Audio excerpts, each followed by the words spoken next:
Ai, craquete, só quem tem idade que sabe disso. Então vamos.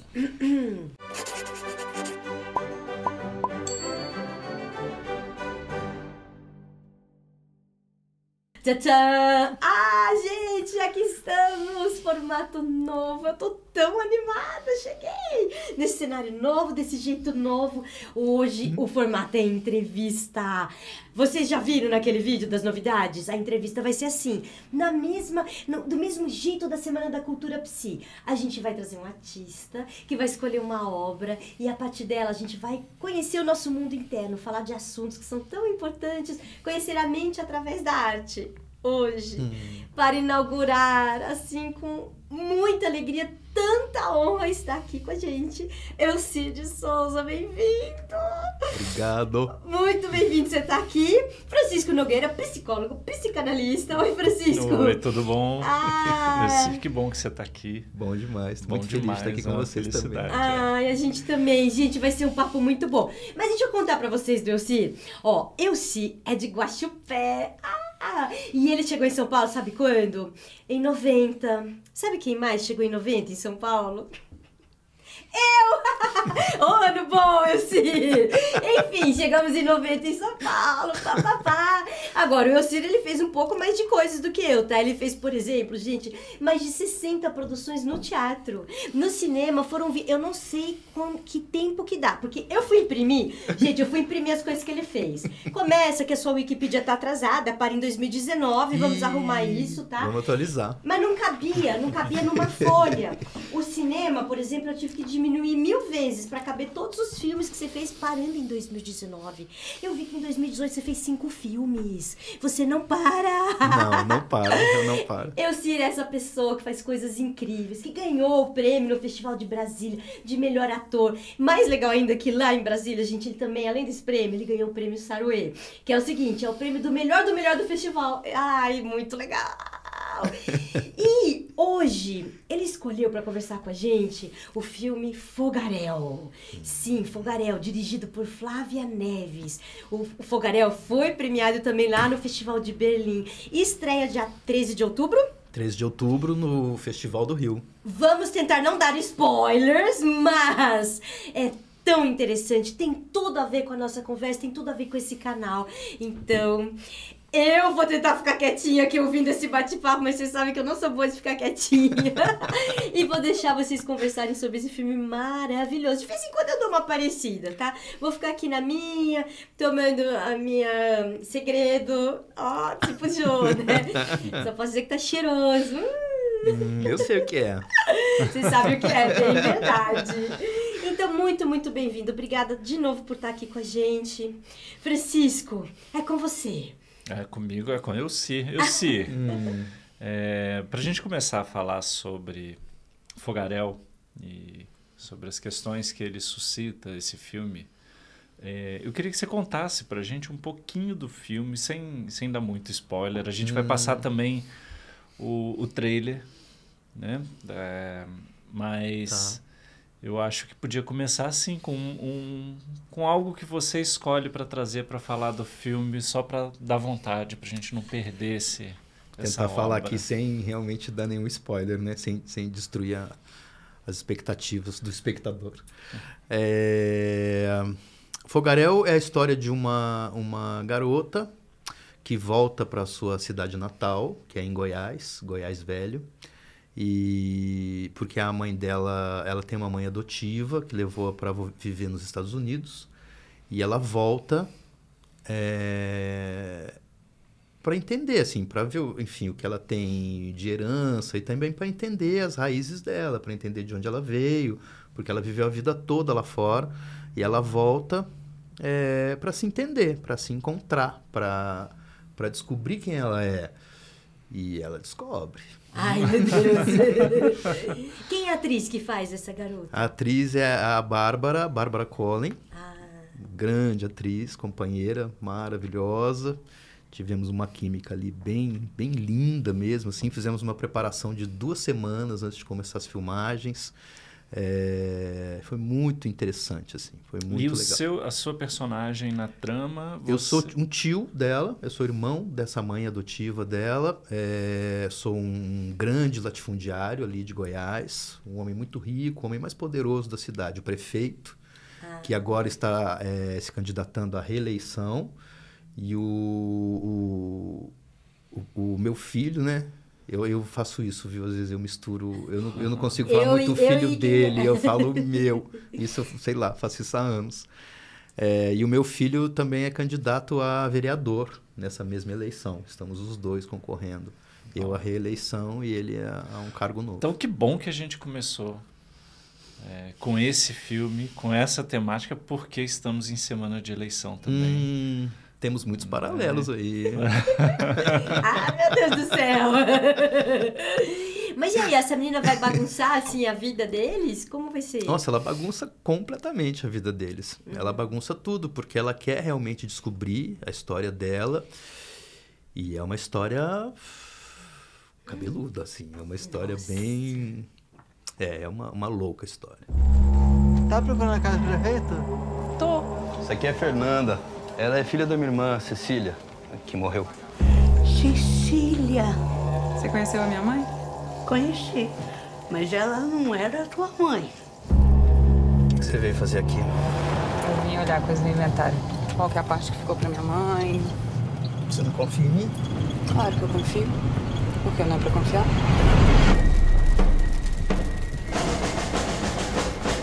Durante muitos anos, crianças eram abandonadas na roda, iam para as casas, fazendas daqui. Porque essas pessoas são quase escravos, né? Por que você continua nesse inferno? Tô me fingindo de morta. Tô só esperando. Você tá esperando o quê? A hora certa. Você me ajuda a achar meus pais?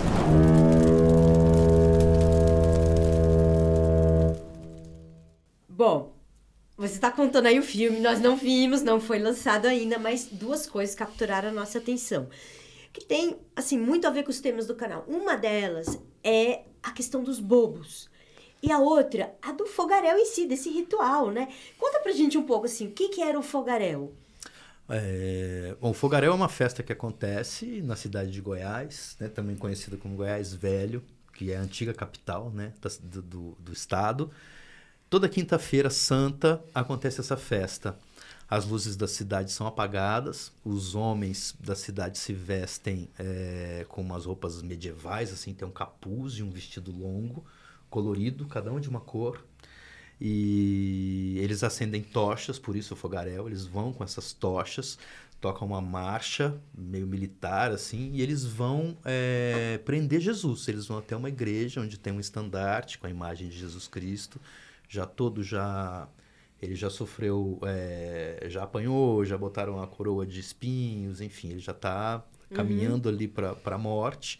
E eles prendem Jesus e trazem ele nesse estandarte pela cidade, pelas ruas da cidade. Eles vão descalços, a cidade é toda de pedra, eles machucam muito os pés, assim. É uma festa forte, uma festa mística, assim, tem um clima bem, assim, de mistério, de... enfim. E os bobos, como que é, assim, como que... Quem são os bobos?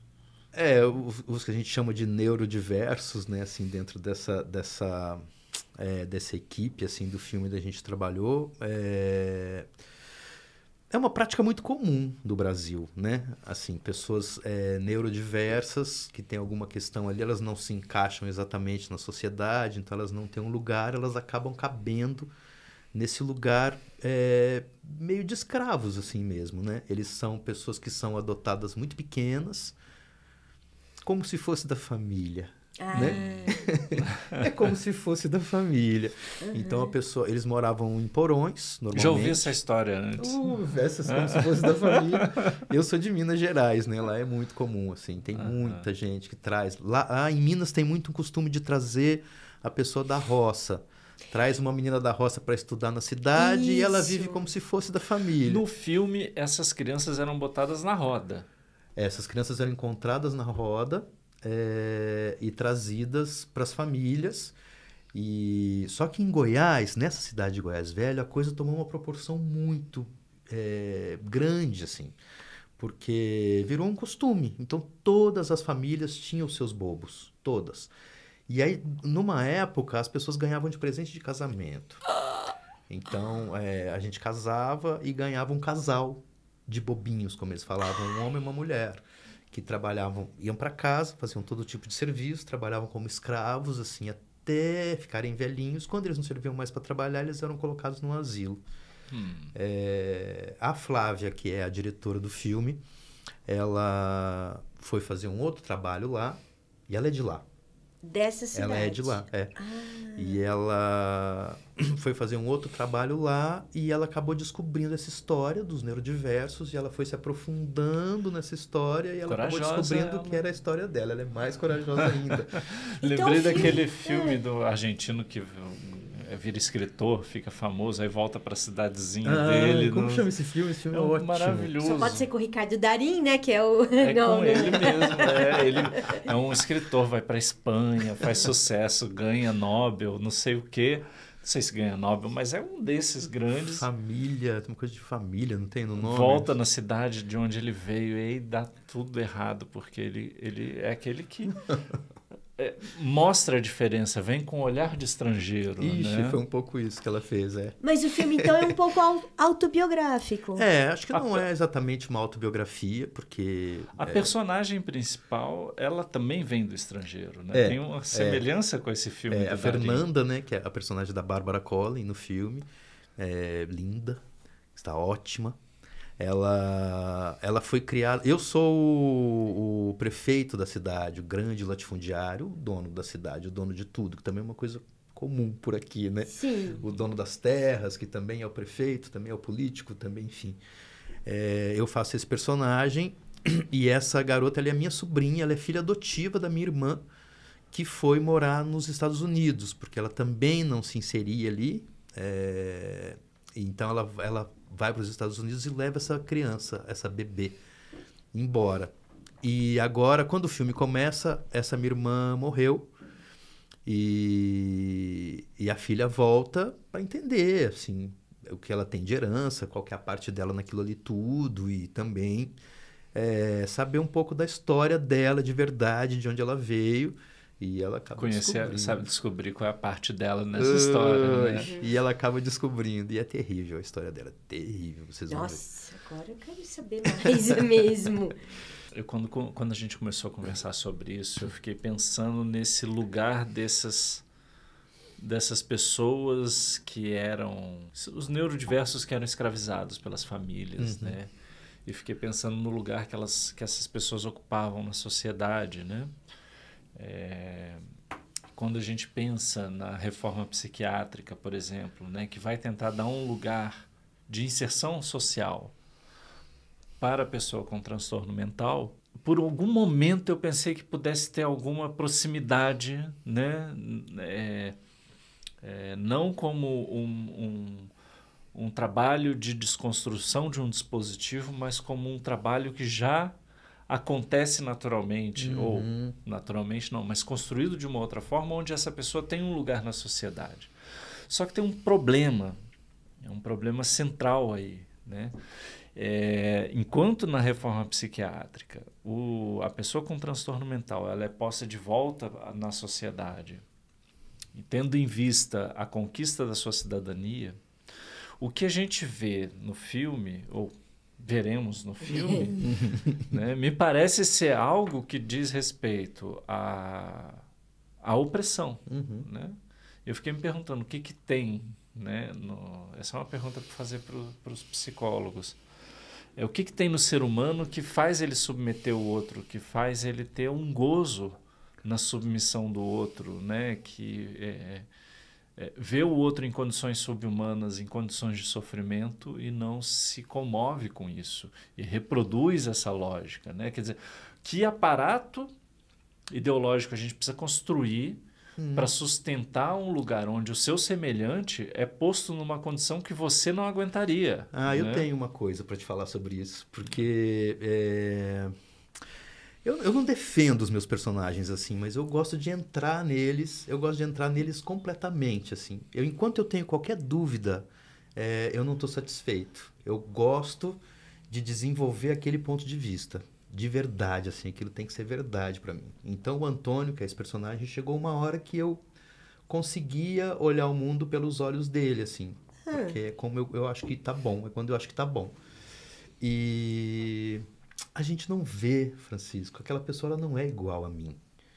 Igual a mim é o meu filho. O meu filho pode ser que quando ele crescer e se tornar adulto, ele é igual a mim. A minha mulher na minha casa não é igual a mim, ela é inferior. Essas pessoas, então...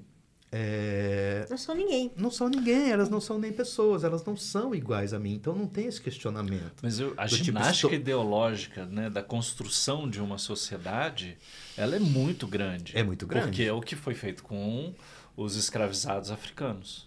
Sim. É o mesmo lugar que você coloca o outro, e é a mesma coisa que a gente faz hoje com os periféricos das grandes cidades. Exatamente. Você objetifica. Exatamente. Ou com aquele que vota naquele outro adversário que você não gosta, né? Sim, ele não é como eu, né? Ele não é uma pessoa como... Mas isso é a raiz de todo abuso, né? De todo escravagismo, de todo abuso assim, de um ser humano com o outro. É pautado nesse dispositivo, né? De você falar... não é. É o dispositivo fundamental do nazismo. Nossa senhora! Meu Deus do céu! Que fogaréu! Que aliás tem uma coisa estranha, assim, porque a roupa dos farricocos é a mesma veste dos membros da Ku Klux Klan, né? Só que a Ku Nada é Klux por Klan, acaso. Não existem coincidências, pessoal. Meu Deus do céu. É legal essa história. A Consuelo começou puxando a história dos farricocos, né, das procissões, do fogaréu, porque eu estava olhando sobre uns fragmentos de história sobre essa tradição, que foi trazida por um padre espanhol, né, para o interior do Brasil, e que essas pessoas que ocupam esses lugares, né, de destaque na procissão, que vão com essas roupas, né, são, em geral, né, a gente estava conversando antes, você me contou que são os caras são que membros da alta sociedade, sempre. Tem dinheiro sempre. Ali. E não é fácil conseguir uma vaga, assim. Não é qualquer pessoa que chega e veste uma roupa de farricoco. Existem as pessoas... Tem que ser uma pessoa importante. Tem que ser uma pessoa importante. Quer dizer, com bastante culpa. Porque eu estou brincando com isso, porque é justamente o simbolismo daquela roupa.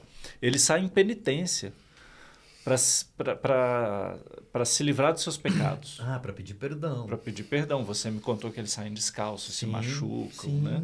E vão ali na penitência.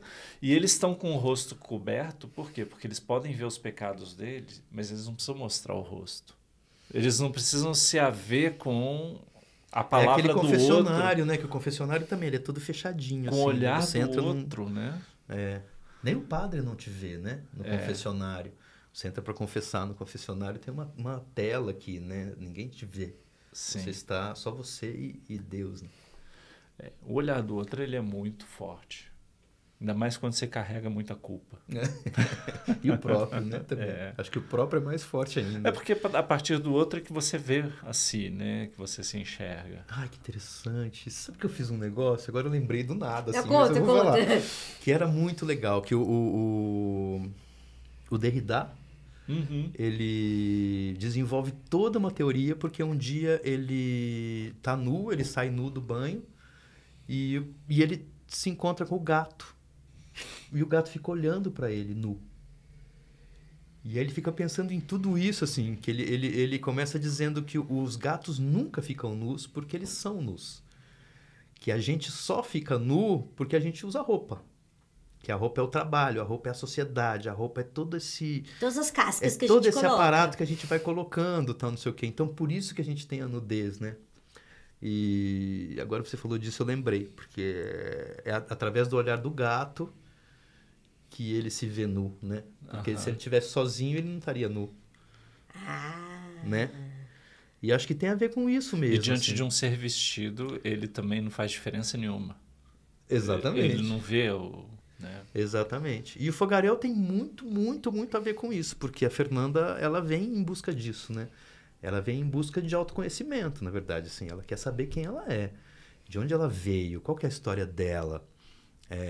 E aí ela acaba desmontando, ou tentando desmontar, toda essa construção social, né? Da cidade ali, essas regras, né? Assim, quem é o número 1, quem é o número 2, quem é o número 3. Ela meio que desestrutura. Ela coloca, assim, as pessoas diante daquilo que, de repente, é absurdo. É isso que ela faz. Esse é o olhar do gato, né? Deixa eu Do estrangeiro. Ficar atento aqui, exato. Ficar atento aqui para não dar spoiler, mas ela escancara. Ela escancara. Quando ela começa a descobrir tudo, chega uma hora que ela revela. Porque é engraçado isso, né? Que a gente sempre acha que é o outro. E aí alguém vem e mostra, não, tá em você. Tá em você, é o seu jeito, é o seu olhar que tá fazendo isso. A gente tá falando disso aqui o tempo todo, né? Na verdade. Porque também só é possível escravizar alguém, só é possível abusar de uma outra pessoa se ele é outro, né? Se ele não é como eu. Né? A partir do momento que eu reconheço o outro ser, eu não posso mais fazer... eu não posso mais tomar esse tipo de atitude, né? A gente estava conversando sobre acho que vale a pena contar, né? Do Projeto Querino. Vale a pena, momento merchandising. Nós estamos apaixonados. Merchandising é gratuito, aliás, porque voluntária. Voluntário e gratuito. Porque é muito importante que todos conheçam esse podcast. A gente quer que o mundo inteiro ouça Projeto Querino, de Tiago Rogero. É um indicação podcast. do senhor Elcir de Souza. Elcir de Souza nos abriu essa porta para este podcast incrível que fala sobre a história do Brasil como você nunca ouviu ela sendo contada antes. Gente, é realmente incrível, porque eu acho que, né, você está falando dessa pessoa que volta para se reaver com o passado, para se encontrar no olhar do outro. Quer dizer, o que a gente está descrevendo aqui é um processo que eu vejo acontecendo no divã. Né? E eu acho que o Brasil precisa ir para o divã. Eu entendo completamente o que você está falando, concordo muito. Nessas produções que a gente encontra esse Brasil que não se havê com seus próprios problemas, com suas próprias questões estruturais, né? Não se a ver com o seu passado, vamos dizer. E reproduz uma lógica escravagista, né? A gente passa paninho. A gente passa pano.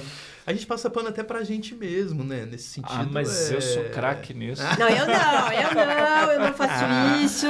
Ainda bem que eu tenho minha analista pra falar, meu amigo, não vai por aí não. Não é isso não. Eu também, na terapia, quando a terapia termina, tinha eu falo assim, tô com ódio de você, vontade de matar. Obrigado, hoje foi o melhor dia. Quanto mais eu fico com raiva dela, mais eu acho que você vê que a pessoa mais evoluída aqui é a Consuelo. Sem dúvida nenhuma. Claro que sim. Gente, enfim, né? Mas por que você ia puxar que linha agora? Que fio do novelo? Que a gente está puxando pano há 500 anos, né? Passando pano, no caso. Puxando pano. Ato falho. Não, mas é verdade. E por isso que eu perguntei se no filme ela mostra, né, pra eles algo, porque a gente não tá vendo as coisas que a gente precisaria ter visto. E Projeto Querino mostra muita coisa que a gente poderia ter visto, né? Deveria olhar. Não, o Fogaréu é exatamente isso. Ela traz isso e ela traz para toda a família, assim. Ela traz a revelação. Ela traz a luz ali, porque... Enfim. Não posso contar. Não posso contar. Não vou contar. Me veio uma cena assim, eu quase falei a cena inteira, não, mas essa cena não melhor dá. Essa cena eu não posso contar, vocês têm que ver. Mas olha, uma coisa que eu gosto muito, eu fiquei curiosa para assistir o filme, para ver como é que os bobos, que são os neurodiversos, né, como é que eles circulam ali naquela sociedade. Por quê? Porque, claro, o filme denuncia eles sendo, né, escravizados, digamos assim. Mas tem uma coisa que eu acho que é muito interessante, que eu aprendi com o Francisco, que é a nossa dificuldade de lidar com o bobo, com o louco, com aquele que é diferente numa certa sociedade.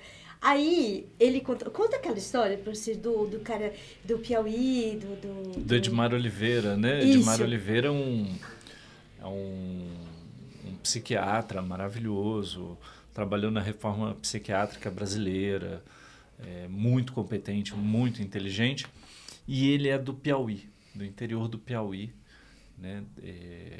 Acho que ele passa um tempo em Teresina e tal, mas ele vai parar no Rio de Janeiro e ele escreve ele começa a escrever alguns livros que não são científicos, né? São livros de histórias, né?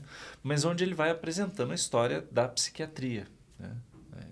A história da formação da instituição da loucura. E tem um momento de um livro que me marcou muito, que de vez em quando eu falo sobre ele, que é esse onde ele era criança no interior do Piauí e na cidade que ele morava tinha um louco, um louco que vivia na rua, né? Doido varrido.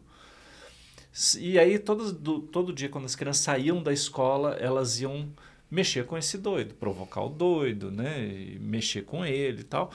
E ele ia sendo provocado, ele começava a ameaçar as crianças e ficava aquela tensão ali. As crianças começavam a atacar pedra no louco e o louco começava a correr atrás das crianças. O bonito da história é que ele conclui dizendo que nenhuma criança nunca acertou uma pedra nele e ele nunca pegou nenhuma criança. Então, eu acho bonita essa história porque mostra que existe um lugar para a loucura na nossa sociedade. Existe essa possibilidade, né? Porque em sociedades tradicionais, essas pessoas tinham um lugar. Ou era o palhaço, ou era o sábio, ou era o pajé, ou era alguma coisa, né? Ele tinha um lugar, ele desempenhava uma função social muito determinada. E nessas sociedades mais modernas ou semi-modernas do interior do Brasil, também tinha, né? Ele, de certa forma, era mantido pela comunidade. Ao mesmo tempo, ele ensinava uma lição moral para as crianças, né? De respeito, de reconhecimento do outro, dentro da sua diferença, né? Mas onde o outro, diferente ou não, ele faz parte da minha experiência de vida, né? Então... A gente perdeu completamente isso. É um apagamento desse lugar de aceitação que eu acho que vem sendo reproduzido, ou de um apagamento do lugar de reconhecimento do olhar do outro, de reconhecimento do próprio outro, que vem sendo reproduzido por alguma estrutura ideológica há muitos séculos pela sociedade ocidental, e o Brasil infelizmente, é muito bom nisso. Mas eu acho que isso tem a ver com tudo, né? Assim, porque como é que eu vou ter uma pessoa escravizada, né? Se ela é como eu? Isso impossibilita. Acho que a gente precisa da culpa, a gente precisa dessa construção toda para a gente poder funcionar, porque seria uma mudança muito radical se os abusos acabassem, né? Porque assim, a gente está falando de uma coisa, sei lá, no filme, realmente são pessoas que trabalham a vida inteira sem receber nada, absolutamente nada, é só pela casa e pela comida, e moram mal e comem mal. Isso realmente é o horror, mas a gente tem muitas variações desse mesmo tema, né? Assim, é muito comum as pessoas ganharem pouco e trabalharem muito, meio que quanto mais a pessoa trabalha, menos ela ganha, né? Não, e o brasileiro ser alguém que valoriza tanto o bem material e tão pouco o serviço. Sim. Eu vou te falar que no meu meio, assim, onde eu vivo, às vezes eu sou muito estranhado, assim, porque algumas pessoas estranham que eu converse com as pessoas.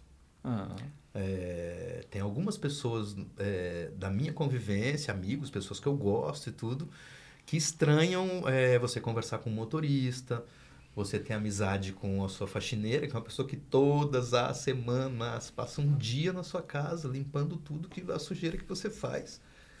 Você fala, gente, ela é a minha melhor amiga. O que eu vou ser dela?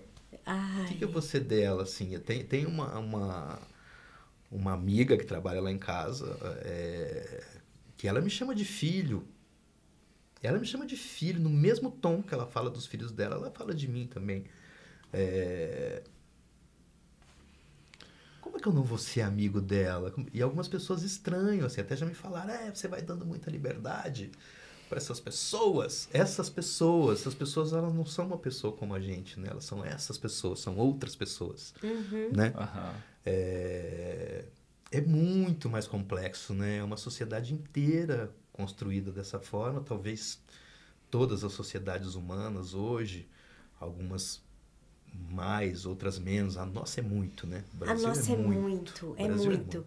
E o Projeto Querino faz a gente ver como isso tá desde o berço, né? Da estrutura. E aí você vai vendo o quanto a gente não se libertou dessa história, né? É impressionante. Ô Elci, o que do filme, assim, mais te pegou, assim? Você pensar assim, quanto tempo você ficou gravando? Eu não lembro. A gente fez umas 2 semanas de preparação e talvez 1 mês de filmagem. Como que você saiu, assim? Foi curto. Mas como você sai dessa experiência? Cara, pra mim foi uma experiência quase mística, assim, porque teve esse olhar, porque na verdade o Antônio é o oposto de tudo que eu acredito, né? E eu consegui olhar pelos olhos dele, assim. Isso me ajudou muito a não julgar essas pessoas, porque também é uma outra coisa que eu acho que é um erro, assim, é você ver o opressor e você já fala, opressor! E você responde a ele com vingança e com ódio. E eu entendi que não, que esse é um cara que ele merecia um acolhimento, assim, de certa forma. Ele poderia ser acolhido. Ninguém nunca falou com ele. É uma pessoa que ninguém nunca conversou. E aí eu aprendi a fazer isso, assim, porque eu sempre fui muito brigão, assim. A injustiça sempre foi uma coisa que me deixou muito, às vezes até cego, assim. Eu vi uma injustiça, muitas vezes eu fiz isso. Alguma injustiça eu vou lá e me meto, às vezes, no assunto. E aí o Antônio me ensinou a olhar um pouco melhor, assim, a prestar um pouco mais de atenção e ver o que está acontecendo ali, porque existe o opressor, existe o oprimido, os dois estão trabalhando. Tem um jogo ali. É um jogo. O Foucault diz que o homem nasce no já começado das coisas. Né? Então, você já é um produto quando você nasce. Você já, né? Já é continuação de uma história. Exato. Não é a sua história. Exato. Né? Então, você já nasce dentro de um contexto e você vai, a partir daí, se construir ou desconstruir, né? De acordo com as possibilidades também que surgem. Né? Mas quando você fala desse opressor, né, que nasce num já começado, num já estabelecido, e ele acaba sendo alguém que reproduz a opressão, né? E é interessante esse ponto, assim, o que me perturba nisso é assim, né? Porque a gente não vai justificar também passar pano. Não podemos. Mas ao mesmo tempo, né, a gente precisa se perguntar onde é que isso toca a pessoa, onde é que a gente se toca, né, uma vez que a gente pode enxergar a opressão que a gente reproduz. Né? Porque para não passar pano para esse opressor que você representou é não passar pano para o opressor que eu represento também. Sim, exato. Né? Aí eu acho que é um pouco assim, quando você fala do... É o Foucault que falou, a gente já nasce nos já começado, me deu um alívio. Alguém já começou isso pra mim, desculpa aí, entendeu? Fiquei aliviada. Mas o ponto é justamente você não sentar e falar, já tava assim, né? E aí é isso que você tá falando que a Fernanda, a personagem, faz. Eu vou olhar pra isso. Ela faz isso no filme e a gente podia fazer isso neste país. Botar a pátria no divã. Gostei dessa ideia, é boa essa imagem, né? Não, depois desses anos que a gente passou, a gente precisa botar a pátria no divã, porque então, a pátria... Eu acho isso... a pátria é mãe, que é pátria, mas é mãe. Pátria, mãe. É pátrio, né? De pai. De pai, né? Mas é mãe. Mas é mãe gentil. Ela passa a mão na cabeça do filhote. O que tem nessa caneca aí, Francisco? O que você ia Peça, falar, mãe, Elcílio? Só precisa- eu tô com o meu drink exposto. É verdade, pensei nisso também, sabia? É que a gente tá te oprimindo. Quero uma canequinha. Tá bom, vai. Eu tô igual o cara lá da procissão, né? Olhando meus Total. pecados, mas não mostrando pra ninguém. Eu tô igual o Jô Soares, gente, é homenagem. Mas o que você pensou, o Francisco? Não, Ixi, agora- eu não lembro mais agora direito, passou. mas eu acho uma boa chave essa, assim, cada um, né? Que eu acho que esse momento que a gente vive agora, que as pessoas, muita gente tem sofrido muito e reclamado muito, né? Assim, desse advento, né? Assim, Dos porões. dos porões, assim, O dessa retorno volta. do porão, O né? retorno do porão. Eu acho tão útil ao mesmo tempo, assim, porque você fala, vamos olhar para isso, sim. Vamos Hoje eu olhar vi para isso. uma palestra de uma filósofa que dizia o seguinte, esse momento de desespero, esse momento, né, ele não é o ponto de chegada da distopia, ele é o ponto de partida para a utopia. Exatamente, exatamente. Do mesmo jeito que eu acho que a solução para a opressão é isso que você falou, é eu me olhar e descobrir onde é que eu oprimo, né? Onde é que eu abuso, onde é que eu sou vingativo, onde é que eu estou agindo por ódio. Aí resolve. A né? gente Porque falou eu sobre ficar olhando ódio, para né? você, eu ficar te olhando e te acusando, realmente não vai te gerar Muito mais fácil. ódio. Fácil e não resolve, Mas né? muito mais fácil. Se a culpa é minha, eu boto onde eu quiser. Exatamente. Ai, tomara que a gente possa fazer isso Mas eu acho que agora. isso como nação também, né? Isso que eu tô falando do Mas indivíduo, como nação, a pode gente fazer sempre como foi nação. muito primitivo nesse sentido, assim, muito regredido psiquicamente, porque o nosso ódio a gente projeta e põe dentro do outro. Exato. A nossa frustração, a culpa é do outro. A nossa vingança, né, é porque o outro... Quer dizer, a gente tem sede de destruição, de opressão, de violência, de vingança. A história do Brasil ela é cheia de sangue. Sim. Né? Mas é sempre com uma boa desculpa, com uma boa, né, Mas será que isso é um justificativa. privilégio nosso ou isso é do homem? Porque eu acho Acho que o esses brasileiro países... fez direitinho. Eu acho né, que às vezes essa- esses países mais maquiados, assim, que você fala assim, não, existe um país onde tudo funciona e é tudo maravilhoso. Eu já me perguntei, assim, eu já falei, onde é que... Pra onde vai, né? Não, e onde é que estão as Cadê pessoas, esse? que trabalham de verdade para sustentar tudo isso aqui, entendeu? Porque é lindo, tem uns lugares que você chega e fala, gente, a cidade é limpa e é linda e é silenciosa e todo mundo tem direito a tudo e todo mundo tem acesso a tudo. Tem alguma coisa estranha, né? Alguma coisa, algum lugar, em algum lugar está essa coisa que você está falando que existe aqui, né? Ai, gente, o papo tá bom, mas eu acho que a gente pode ir se encaminhando, porque eu também tô ficando ansiosa, já tô querendo saber o final do filme. Eu tô pra perguntar, afinal de contas, e é melhor não. Não, por Vamos favor, ter eu que não vou aguardar.